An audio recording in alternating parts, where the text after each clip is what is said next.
Good morning बच्चों। जैसा कि हम लोग पिछले लेक्चर में देखे क्या कि 2 नंबर या 5 नंबर का सब्जेक्टिव क्वेश्चन कर रहे थे और बहुत वीवीआई था ये सब। शायद हम आपको मानक हाइड्रोजन इलेक्ट्रोड तक पढ़ा दिए हैं। ठीक है, आज हम आपको पढ़ाने वाले हैं क्वेश्चन नंबर 13। क्वेश्चन नंबर 13 में क्या है? क्वेश्चन नंबर 13 में देखिए क्या है कि मोलर चालकता तथा विशिष्ट चालकता से आप क्या समझते हैं। मोलर चालकता और विशिष्ट चालकता से आप क्या समझते हैं, ये ध्यान देना है कि क्वेश्चन नंबर जो 13 है, क्वेश्चन नंबर जो 13 है मोलर चालकता और विशिष्ट चालकता, तो यहां पर ये क्या होता है ध्यान दीजिएगा। कहता है मोलर चालकता तथा विशिष्ट चालकता से आप क्या समझते हैं। ये 2 मार्क्स का क्वेश्चन आता है, 2 नंबर का आता है, ये इंपॉर्टेंट है। कहता दिए गए विलयन में किसी इलेक्ट्रोलाइट विद्युत अपघट्य, इलेक्ट्रोलाइट का मतलब होता है विद्युत अपघट्य, के 1 मोल द्वारा सभी निर्मित आयनों की चालकता को मोलर चालकता कहते हैं। मान लो 1 बिलियन सॉल्यूशन लिया, यहां पर बिलियन है, सॉल्यूशन है। इस सॉल्यूशन में 1 मोल के द्वारा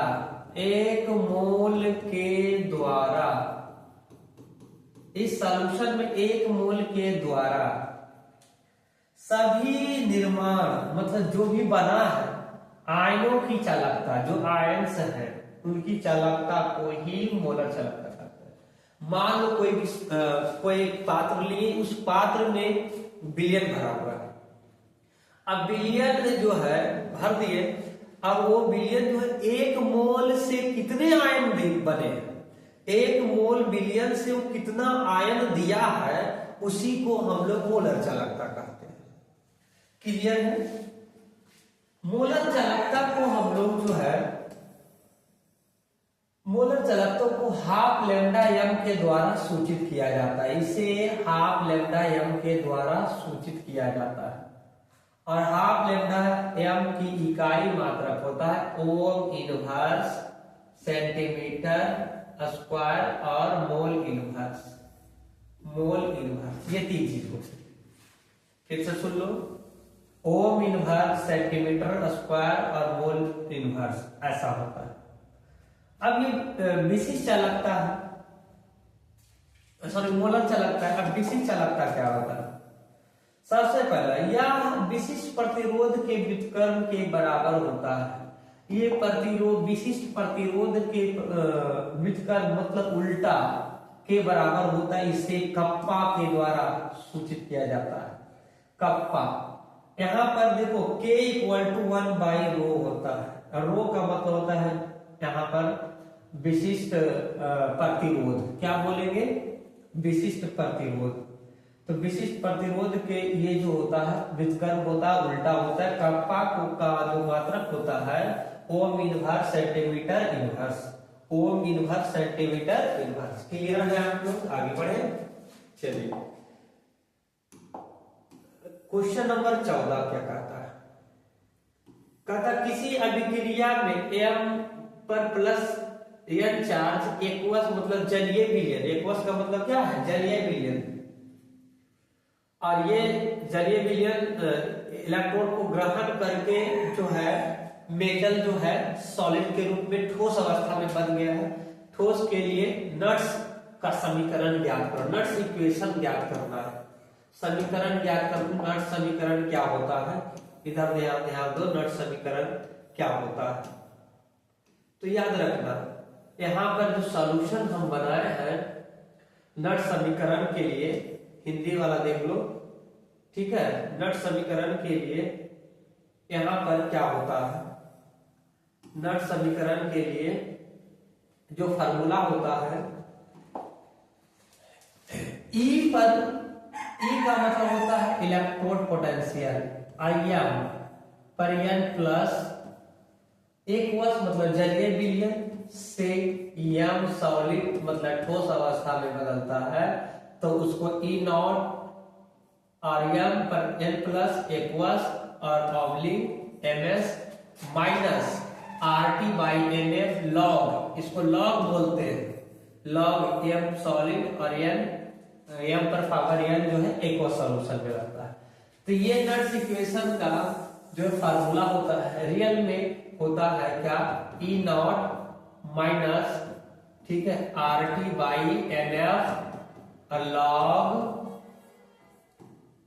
m और m पर प्लस आयन, ठीक है।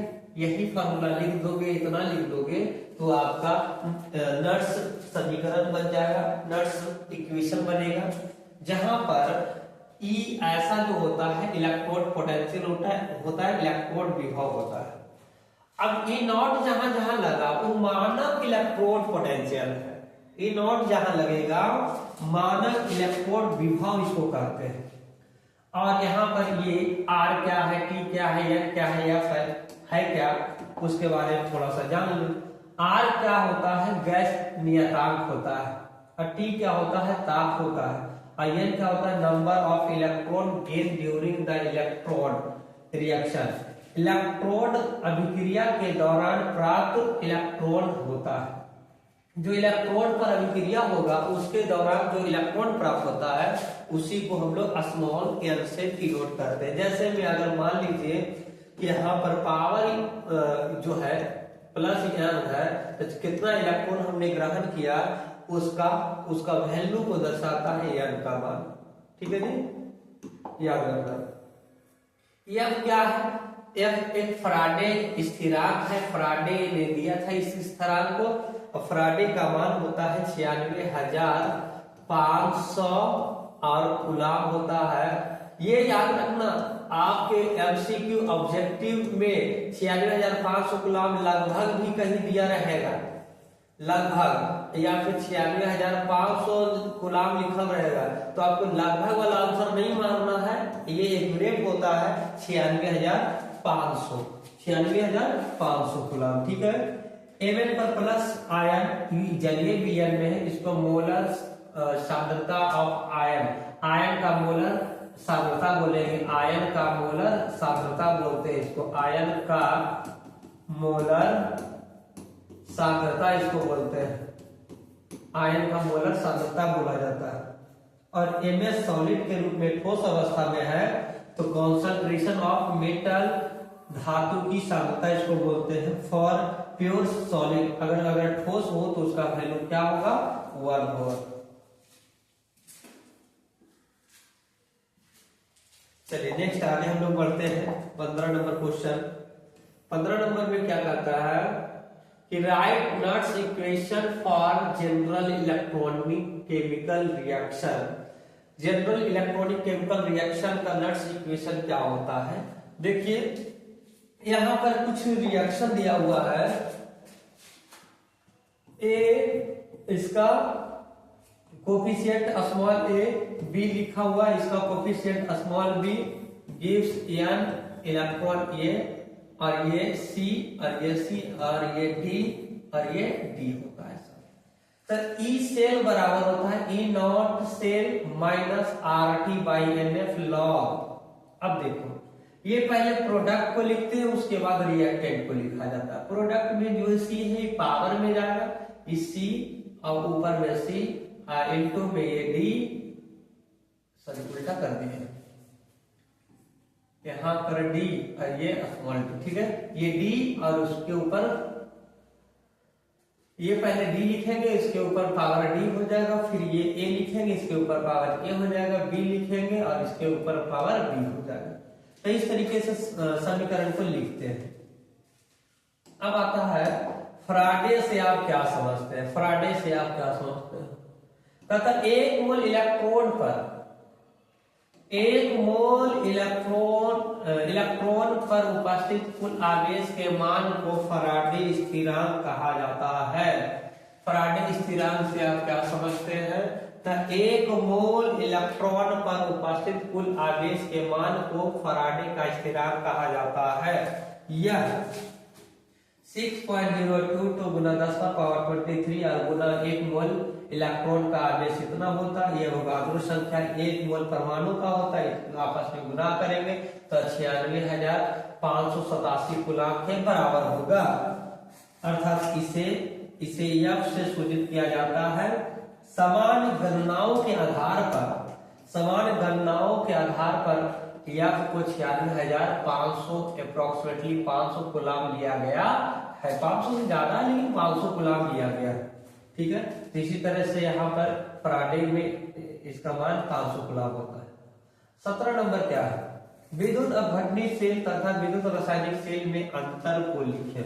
अपघटनी सेल और रासायनिक सेल में अंतर को लिखते हैं तो यहाँ पर देखिएगा क्या आता है। अंतर कहता है विद्युत अपघटनी सेल, इसका हिंदी क्या होता है? विद्युत अपघटनी सेल।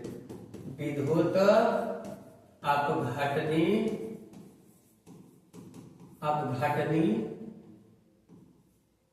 सेल। विद्युत अपघटनी सेल क्या होता है?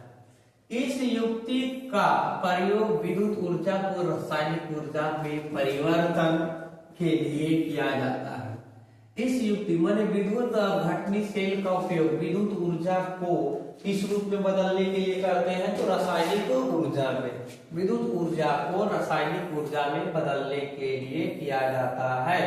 इस युक्ति का प्रयोग विद्युत ऊर्जा को रासायनिक ऊर्जा में बदलने के लिए किया जाता है।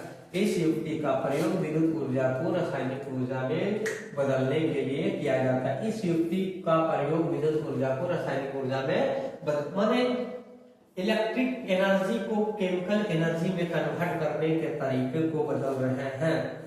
तो ये नंबर 2 में क्या होता है? इनमें दोनों इलेक्ट्रोड एक ही पात्र में डूबे होते हैं। ये अलग अलग पात्र होता है जी, ऐसा एक अलग अलग पात्र नहीं बल्कि एक ही पात्र में ये दोनों इलेक्ट्रॉन डूबे होते हैं। इसमें पहला कंडीशन में है इस युक्ति का प्रयोग विद्युत ऊर्जा को रासायनिक ऊर्जा में बदलने के लिए करते हैं। दूसरा में है पॉइंट में इसमें दोनों इलेक्ट्रॉन एक ही पात्र में, एक के पात्र में, एक ही बर्तन में डूबा हुआ रहेगा। तीसरा, इस सेल में लवण सेतु का आवश्यकता नहीं होता, इसमें कोई लवण सेतु अलग से जोड़ा नहीं जाता है, नहीं जुटेगा। 4th नंबर में क्या कहता है कि इलेक्ट्रोड समान या विभिन्न पदार्थों के हो सकते हैं। जो इलेक्ट्रोड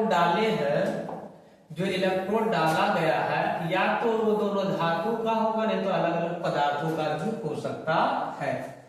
अब 5वां पॉइंट क्या है? एनोड धनात्मक तथा कैथोड ऋणात्मक होता है। ये किसका? विद्युत अपघटनी सेल का। लेकिन विद्युत रासायनिक सेल का क्या काम है? विद्युत रासायनिक सेल, पहला विद्युत अपघटनी सेल में क्या क्या होता है? सबसे पहले विद्युत अपघटनी सेल विद्युत ऊर्जा को रासायनिक ऊर्जा में बदलता है। यह प्रक्रिया दोनों एक ही पात्र में होता है। यह प्रक्रिया दोनों एक ही पात्र में होता है। इनके यह प्रक्रिया दोनों एक ही पात्र में होता है। इस सेल में लवण सेतु का कोई भी आवश्यकता नहीं होता है। अच्छा, इनके इलेक्ट्रॉन या तो समान हो सकते हैं, नहीं तो अलग भी हो सकते हैं। और लास्ट पॉइंट में है एनोड धनात्मक तथा कैथोड ऋणात्मक होता है। इनके इलेक्ट्रोड में एनोड जो होता है धनात्मक और कैथोड जो है ऋणात्मक होता है। एनोड जो होता है ऐसे विद्युत रासायनिक सेल में याद रखना एनोड और कैथोड लिखे थे। विद्युत रासायनिक सेल में एनोड निगेटिव और कैथोड पॉजिटिव लिखे थे, लेकिन यहाँ पर उल्टा होगा, एनोड पर पॉजिटिव होगा और कैथोड पर होगा निगेटिव। ये उल्टा प्रोसेस होता है, याद रखना। विद्युत रासायनिक सेल में जो एनोड होता है, रासायनिक सेल बोल रहे हैं ना कि विद्युत अपघटनी सेल। जब रासायनिक सेल की बात करें तो विद्युत रासायनिक सेल में जो एनोड होता है, रासायनिक सेल में जो एनोड होता है वो निगेटिव होता है और जो कैथोड होता है वो पॉजिटिव होता है। लेकिन अपघटनी सेल की अगर बात करें तो जो एनोड होगा वो पॉजिटिव होगा और जो कैथोड होगा वो निगेटिव होगा। क्लियर है? सारी बात समझ में आया? चलिए आगे हम लोग बढ़ते हैं। आगे हम देखते हैं कि एनोड धनात्मक, अच्छा ये हो गया। अब विद्युत रासायनिक सेल क्या होता है? विद्युत रासायनिक सेल क्या है? विद्युत रासायनिक सेल क्या है? इस युक्ति का प्रयोग रासायनिक ऊर्जा को विद्युत ऊर्जा में परिवर्तन के लिए किया जाता है। देखो इसमें रासायनिक ऊर्जा को किसमें? विद्युत ऊर्जा में। अब घटनी सेल में विद्युत ऊर्जा को किसमें? रासायनिक सेल में। तो यहाँ पर उल्टा प्रोसेस हो रहा है कि इसमें दोनों इलेक्ट्रोड अलग अलग पात्र में होते हैं, इसमें दोनों इलेक्ट्रोड क्या होते हैं? अलग अलग पात्र में होते हैं। ठीक है, ऐसे इसमें लवण सेतु की आवश्यकता होता है, रासायनिक सेल में लवण सेतु की आवश्यकता होता है। अच्छा, इसमें जो एनोड होता है ऋणात्मक होता है एवं कैथोड जो होता है धनात्मक होता है। एनोड जो होता है ऋणात्मक, कैथोड होता है धनात्मक होता है।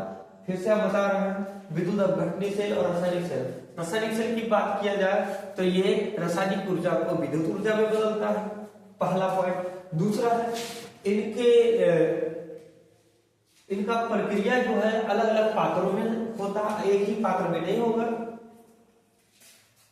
इनके इलेक्ट्रोड अलग अलग होते हैं, समान नहीं हो सकते हैं। इनमें जो एनोड होगा, एनोड पर ऋणात्मक होता है एवं कैथोड पर इसमें धनात्मक होता है। ठीक है, इसमें लवण सेतु की कोई भी आवश्यकता नहीं होता है। ठीक है जी, सॉरी इसमें लवण सेतु का विद्युत रासायनिक सेल में लवण सेतु का आवश्यकता होता है। ठीक है, ये सारा बात बताती है। अब नेक्स्ट चैप्टर आज आता है आपका केमिकल कैनेटिक्स, रासायनिक बलगतिकी। रासायनिक बलगतिकी क्या है? कहता है रासायनिक अभिक्रिया का दर क्या होता है। रासायनिक बलगतिकी में सबसे पहला बात आता है रासायनिक अभिक्रिया की दर। रासायनिक अभिक्रिया की दर, what is the rate of chemical reaction. रासायनिक अभिक्रिया की दर क्या है? चलिए देखिए, ध्यान से समझिएगा। प्रति इकाई समय में, मतलब इकाई, प्रति इकाई का मतलब नीचे टाइम रहेगा, टाइम क्या रहेगा? नीचे। प्रति इकाई समय में अभिकारक, एक मान लो ए और बी, तो इसको अभिकारक बोलते हैं, अभिकारक बोलते हैं। इसको क्या बोल देंगे? उत्पाद बोले।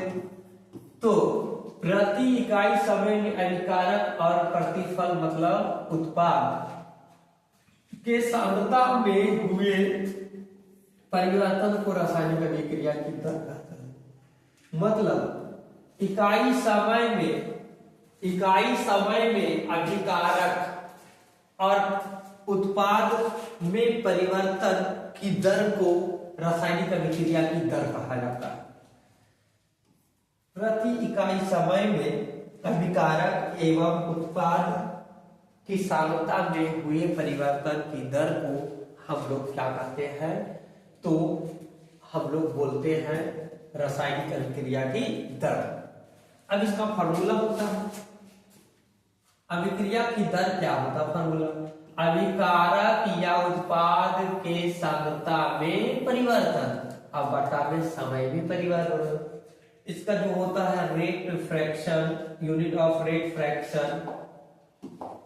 रासायनिक अभिक्रिया की दर का मात्रक जो होता है, रासायनिक अभिक्रिया की दर का जो मात्रक होता है mole litre inverse time inverse, या टाइम को ऐसे भी लिखेगा mole litre inverse second inverse, ऐसा भी लिख देता है।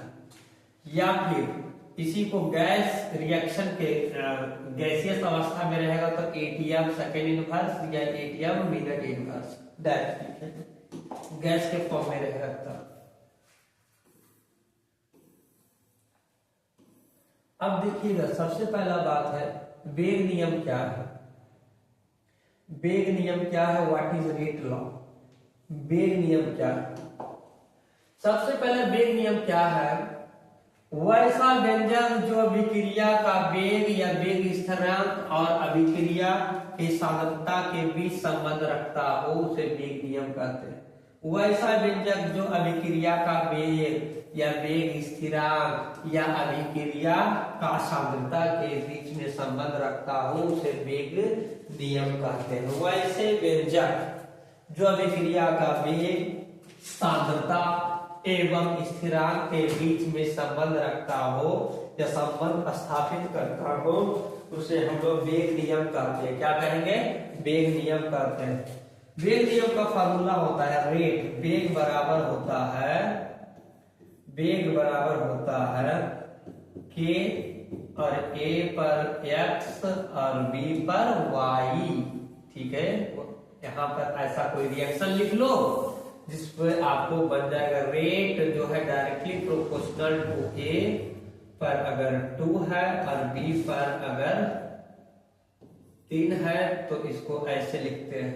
ठीक है जी, इसको इस तरीके से आप कांस्टेंट, ये समानुपाती हटेगा तो कांस्टेंट लगेगा, तो कांस्टेंट में ये 2 जो है x के लिए, ये 3 जो है y के लिए है, तो ऐसा आप लिख सकते हैं। फिर से सुनो, वेग नियम क्या होता है? किसी भी रासायनिक अभिक्रिया में अभिक्रिया का वेग, स्थिरांक एवं अभिक्रिया का सांद्रता के बीच में जो संबंध रखता हो उसे हम लोग वेग नियम कहते हैं। क्या कहेंगे? वेग नियम कहेंगे। क्लियर है? सारी बात समझ में आ रहा है? आगे बढ़ते चलो। अगला क्वेश्चन है आपका, वेग स्थिरांक क्या है? वेग स्थिरांक क्या है? What is the rate constant? कहता अभिक्रिया का वह वेग जब प्रत्येक अभिकारक का मोलर सांद्रता एकांक या 1 मोल प्रति लीटर इनवर्स हो तो उसे वेग स्थिरांक कहते हैं। अभिक्रिया का वह वेग जब प्रत्येक अभिकारक का मोलर सांद्रता एकांक या 1 मोल लीटर इनवर्स हो तो उसे वेग स्थिरांक कहते हैं। फिर से समझ लो, फिर से सुनो। अभिक्रिया का वह वेग जब प्रत्येक अभिकारक का मोलर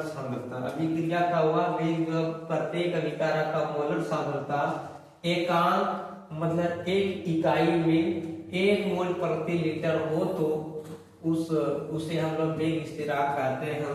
जैसे यहाँ पर रेट ऑफ रिएक्शन जो होता है, अभिक्रिया का जो दर होता है कांस्टेंट, ए पर एक्स और बी पर वाई, अर्थात जहां ए क्या है 1 मोलर सांद्रता, बी भी क्या है 1 मोलर सांद्रता लेते हैं।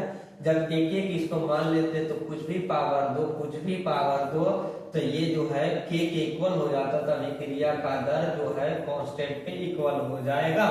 तो यहाँ पर अभिक्रिया का जो रिएक्शन है वो किसके इक्वल हो जाएगा? कांस्टेंट के इक्वल हो जाएगा। इसीलिए यहाँ पर जो है इसको 1 मोलर माना गया है। नेक्स्ट क्वेश्चन अगर बात कर ले हम लोग, संक्रियण ऊर्जा क्या है? एक्टिवेशन एनर्जी क्या है? वेग स्थिरांक तथा संक्रियण ऊर्जा के बीच में संबंध स्थापित करें। चलिए तो आ जाइए हम लोग संक्रियण ऊर्जा पहले देख लेते हैं। किसी भी रासायनिक अभिक्रिया को आरंभ करने में आवश्यक न्यूनतम ऊर्जा को संक्रियण ऊर्जा कहते हैं। मान लो हम एक तरफ लड्डू है,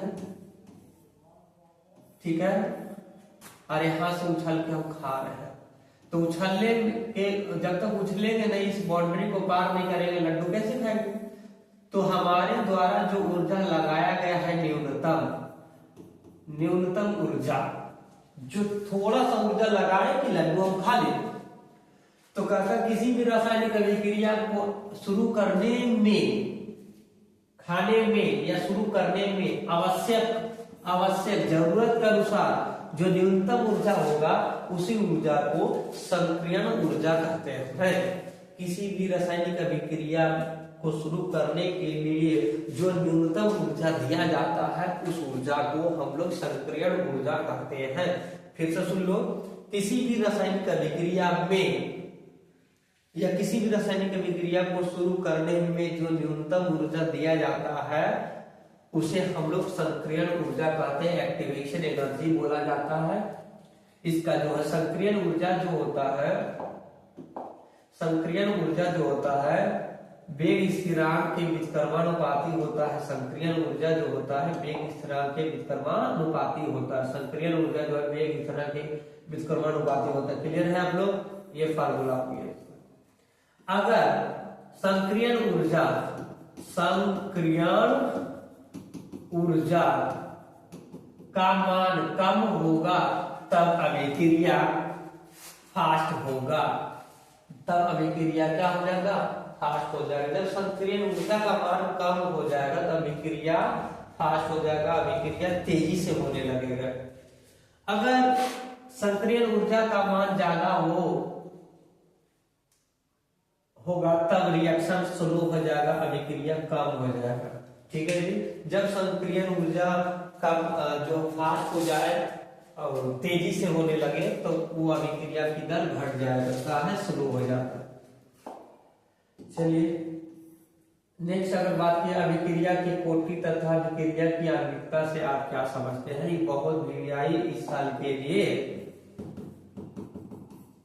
अभिक्रिया की कोटि और अभिक्रिया की आणविकता से आप क्या समझते हैं। कोटि को n से रिप्रेजेंट करते हैं, आणविकता को f से रिप्रेजेंट करते हैं। बस यही अंतर है कि जितना भी अगर आप आणविकता वो सब कोटि होता है, लेकिन क्या कोटि आणविकता हो सकता है, तो हो भी सकता है और नहीं भी हो सकता है। फिर से समझोगे, यह आयाम है, ये अभिक्रिया की कोटि है, ये अभिक्रिया की आणविकता है। क्या सभी अभिक्रिया की कोटि आणविकता होता है, तो हो भी सकता है और नहीं भी, लेकिन सभी आणविकता की कोटि आणविकता जो है कोटि होता है, हो सकता नहीं होता है, कंफर्म। चलिए देखिएगा नेक्स्ट अगर बात हम लोग करें ऑर्डर ऑफ रिएक्शन अभिक्रिया की कोटि, ये आता है एग्जाम में पूछा जाता है। अभिक्रिया की कोटि से आप क्या समझते हैं। किसी अभिक्रिया का व्यंजक में उपस्थित साधकों के घातों का योग को उस अभिक्रिया की कोटि कहा जाता है। मान लो कोई भी रिएक्शन x है, एक पर y है और ये z है, उस पे हम m दे दिए, तो अभिक्रिया की अगर कोटि पूछेगा, अभिक्रिया की कोटि पूछेगा तो कोटि में ये दोनों का सम कर देंगे, y प्लस m हो जाएगा। यही इसका योग को ही कोटि कहा जाता है, योग को ही कोटि कहा जाता है। तो किसी अभिक्रिया में वेग पर उपस्थित घातों का योग को ही हम लोग क्या कहते हैं, अभिक्रिया की कोटि कहते हैं। अभिक्रिया की कोटि धनात्मक हो सकता है, ऋणात्मक होता है, शून्य या पूर्णांक हो सकता है, कुछ भी हो जाए। अभिक्रिया की कोटि धनात्मक, ऋणात्मक, शून्य या पूर्णांक कुछ भी हो जाए, कोई दिक्कत ही नहीं है।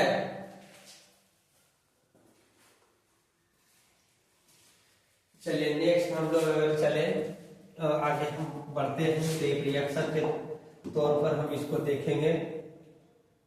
Let the consider a general reaction, मान लो ये ऐसा है, ए है, फिर ए है और प्लस बी है, फिर बी है, गिव्स सी है और फिर सी है। ठीक है जी। अच्छा यहाँ प्लस है,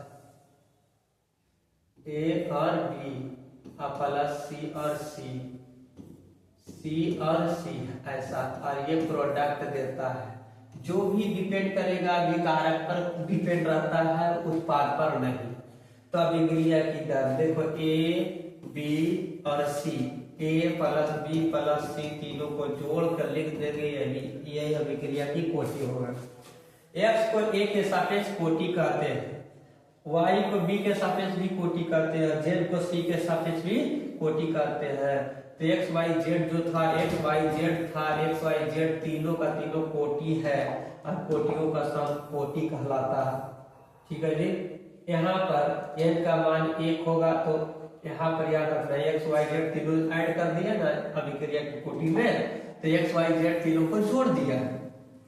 नोट में यदि n का मान अगर 1 आ जाए, जोड़ने पर 1 आ जाए, तो उसको हम लोग प्रथम कोटि अभिक्रिया कहते हैं। यदि n का मान 2 आ जाए तो उसको हम लोग द्वितीय कोटि अभिक्रिया कहेंगे। यदि n का मान 3 आ जाए तो उसको तृतीय कोटि अभिक्रिया कहते हैं। तो यह कोटि की बात आ गया। अब आणविकता की बात किया जाए तो प्राथमिक अभिक्रिया में भाग लेने वाले अभिकारक, प्राथमिक अभिक्रिया में भाग लेने वाले अभिकारक अणुओं की कुल सांद्रता को आणविकता कहते हैं। प्राथमिक अभिक्रिया में भाग लेने वाले अभिकारक अणुओं की कुल सांद्रता को आणविकता कहते हैं। प्राथमिक अभिक्रिया में भाग लेने वाले कुल अणुओं की संख्या को आणविकता कहा जाता है। जैसे अगर बात किया जाए तो यहाँ पर देखिए, यहाँ पर कुछ नहीं तो एक है और ये अभिकारक पर निर्भर करेगा तो एक इसकी आणविकता हो गया। यहाँ पर ये देखिए H2 और I2 है, कुछ नहीं तो आगे एक है, एक है तो एक दो हो गया तो दो इसकी क्या होगी। इस दो को देख के मत बता देना, आप यहाँ देखिएगा एक प्लस एक कितना हो गया दो, तो इसलिए दो आंसर हो गया। यहाँ दो हो गया, यहाँ पर एक हो गया तो दो और एक कितना हो गया तीन हो गया, तो ये आणविकता इसकी कहलाता है। अब देखिए इसको देख के जिसे मारते तो दो था तो दो आंसर नहीं है, जबकि यहाँ तीन है। तो इस तरीके से आप जब भी देखिएगा तो अभिकारक के तरफ देखिएगा, अभिकारक की तरफ देखिएगा, ना कि उत्पाद की तरफ। उत्पाद की तरफ अगर देख लिए तो आपका क्वेश्चन रॉन्ग हो जाएगा और आप गलत बना के आइएगा। ठीक है जी, चलिए अगला जो आपका महाभिक्रियाई है, शून्य कोटि अभिक्रिया से आप क्या समझते हैं। वीवीआई है, वीवीआई है, शून्य कोटि अभिक्रिया से आप क्या समझते हैं। आप क्या समझते हैं शून्य कोटि अभिक्रिया के लिए व्यंजक प्राप्त करें। ये जी भी पूछेगा तो 5 मार्क्स का पूछेगा, 5 नंबर में आता है। ये कहता वह अभिक्रिया जिसमें अभिक्रिया का दर अभिकारक के सांद्रता पर निर्भर नहीं करता है उसे शून्य कोटि अभिक्रिया कहते हैं।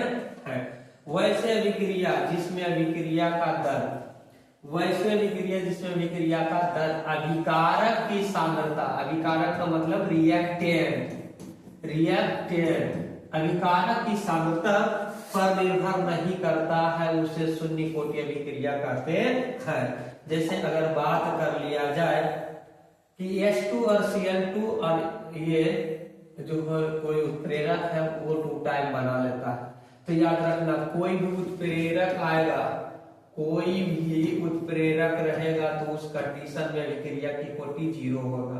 पानी रहेगा दिख जाए तो अभिक्रिया की कोटि 0 रहेगा, गैस के रूप में रहेगा तो अभिक्रिया की कोटि 0 रहेगा। तो H2 और Cl2 ये आ गया ना तो अभिक्रिया की कोटि 0 हो गया। क्या हो गया 0। तो ये शून्य कोटि अभिक्रिया का उदाहरण है। अब बताइए यहाँ पर देखिएगा H2 पर 0 लिखेंगे, क्यों अगर इसका कोटि पूछेगा ना तो कोटि हो जाएगा 2, लेकिन शून्य कोटि की अगर बात किया जाए तो यहाँ पर गैस के फॉर्म में उत्प्रेरक था Cl और यहाँ भी उत्प्रेरक, तो उत्प्रेरक के टर्म्स में अभिक्रिया की कोटि 0 हो गया। अब देखो Pt और Au उत्प्रेरक आ गया, कितनों दो काहे लिख ले, उससे कोई मतलब नहीं है। अभिक्रिया की कोटि यहाँ पर 0 दिखेगा, 0 दिखेगा। अभिक्रिया की कोटि क्या दिखेगा 0 दिखेगा। ठीक है जी, बात समझ में आ गया। अच्छा, अभिक्रिया की दर जो है स्थिरांक के समानुपाती होता है जब शून्य कोटि अभिक्रिया रहता है तब। अब इसका जरा हम शून्य कोटि अभिक्रिया का व्यंजक देख लेते हैं।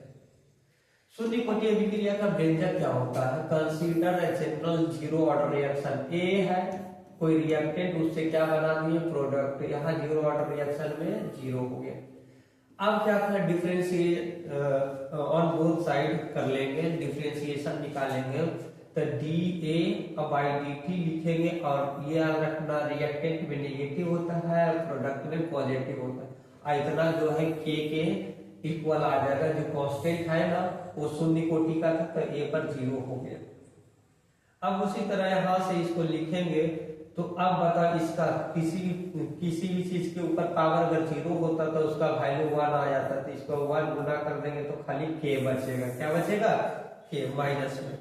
नेक्स्ट अगर बात करें इसको तिरछा तिरछी गुना कर दो, क्या कर दो तिरछा तिरछी मल्टीप्लाई करेंगे तो माइनस DA और इक्वल टू में K dt, integrating on both side, दोनों तरफ इंटीग्रेशन का साइन लगा दो। जैसे लगाएंगे इंटीग्रेशन तो यहाँ पर CT अपॉन CO, यहाँ पर प्लस इनफाइनाइट से माइनस इनफाइनाइट जो होता है minus D A equal to में यहाँ से ये कांस्टेंट को बाहर निकालेंगे और ये समय के अकॉर्डिंग चलेगा 0 से 2t और बाई dt चलेगा। अब इंटीग्रेशन जैसे हटाएंगे तो यहाँ पर बड़ी ब्रैकेट में इसको लेते हैं माइनस ए और बड़ी ब्रैकेट में इसको बंद कर लेंगे सी टी अब और ये सी यू इक्वल टू में ये कांस्टेंट के और ये डी टी टाइम के रिस्पेक्ट में होता था टी और टी 0 लिखेंगे। अब इसको एक एक करके हम लोग पुट कर दो इसको वैल्यू को, देखो माइनस के साथ माइनस सी टी और माइनस बीच में रहेगा और ये सी ओ माइनस में होगा बराबर में टी माइनस ओ होगा 0 होगा।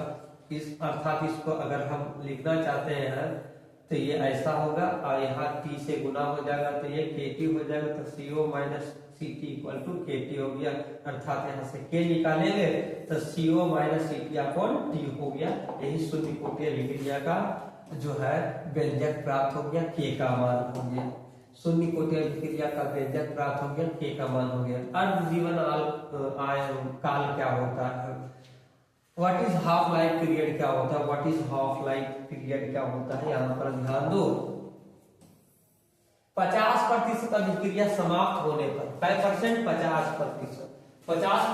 अभिक्रिया समाप्त होने पर जितना समय लगता है उसे अर्ध जीवन काल कहते हैं। माने 50% अभिक्रिया खत्म होने पर जितना टाइम लगेगा उसे ही अर्ध जीवन काल बोलते हैं। इसे टी हाफ के द्वारा सूचित किया जाता है, टी हाफ के द्वारा सूचित किया जाता है। ठीक है जी, समझ में आया। और एक और है आपका प्रथम कोटीय शून्य कोटीय विक्रिया के लिए अर्ध आयु काल का जो है आपको डिफाइन करना है। अर्ध आयु काल प्रथम कोटीय विक्रिया के लिए कहता है हम लोग जानते हैं कि इतना बराबर प्रथम कोटीय शून्य कोटीय विक्रिया का व्यंजक लाए हैं। अब जानते हैं टी बराबर टी हाफ लिख सकते हैं तो सी टी इक्वल टू क्या लिखेंगे, इसको ऐसे रहने दो, क्या इसको इधर ले आओ, इसको इधर ले आओ। ठीक है जी, तो यहाँ पर CO और अपॉन में 2 लिखेंगे, अर्ध आयु काल में जीवन है तो यहाँ पर इसको वैल्यू पुट करेंगे। अर्थात इसमें जैसे वैल्यू पुट करेंगे तो टी हाफ टी के जगह टी हाफ लिखेंगे, टी के जगह ये 1/2 हो जाएगा। अरे भाई टी के जगह क्या लिखेंगे 1/2 तो ये CO/2 हो जाएगा। अब जैसे पुट करेंगे तो ये वैल्यू आएगा टी हाफ का वैल्यू CO/2 आ गया, या A बाई कहीं कहीं 2 भी लिखा रहता है। अब यहाँ पर अगर बात किया जाए तो शून्य कोटीय विक्रिया की अर्ध आयु काल अभिकारक के प्रारंभिक साधारण के समानुपाती होता है। यहाँ ये बहुत विव्यायी है और यहाँ से इस तरीके से नेक्स्ट अगर हम पेज में आते हैं तो और कुछ क्वेश्चन बचा हुआ है वो हम लोग कल देख लेंगे, कल कुछ करेंगे क्वेश्चन को। तो कल जो है आपका सरफेस केमिस्ट्री खत्म कर देंगे। तो इस तरीके से जो है कुछ न्यूमेरिकल भी है बचा हुआ, तो कल हम लोग इसको आगे की ओर बढ़ाएंगे और हम लोग पढ़ेंगे। आज के लिए यही सेशन समाप्त करते हैं। Good bye.